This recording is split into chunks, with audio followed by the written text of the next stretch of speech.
Presidenti i Shteteve të Bashkuara të Amerikës, Donald Trump, ka deklaruar se do të shpallë së shpejti tarifat që do të zbatohen për të gjitha vendet. Duke folur me gazetarët në bordin e Air Force One, Trump tha se kjo do të nisë nga 2 prilli dhe do të ketë ndikim kudo.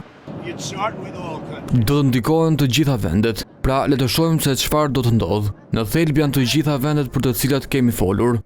Vërejtjet e Trump vijnë pasi administrata e tij e ka cilësuar 2 prillin si dita e çlirimit për ekonominë amerikane. Këshilltari i ekonomisë i Shtëpisë së Bardhë, Kevin Hassett, sugjeroi në fillim të këtij muaji se masat do të përqendroheshin në 10 ose 15 vende që përbëjnë pjesën më të madhe të deficitit tregtar të SBA-s. Trump, i cili javën e kaluar njoftoi një tarif prej 25% për të gjitha importet e makinave, ka akuzuar prej kohësh vende të tjera se po shfrytëzojnë SBA në tregti për të ringjallur prodhimin vendas dhe për të krijuar vende pune.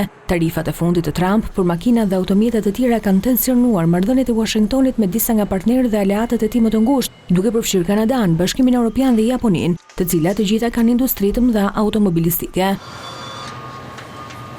Ndër të tjera, presidenti amerikan foli gjithashtu se një marrëveshje me kompaninë mëm kineze të TikTok, ByteDance, për të shitur aplikacionin do të arrihet shumë shpejt. Trump caktoi afatin 5 prill që TikTok të gjejë një blerës jo kinez, ose do të përballet me një ndalim në të gjithë SBA-n për arsye sigurie kombëtare.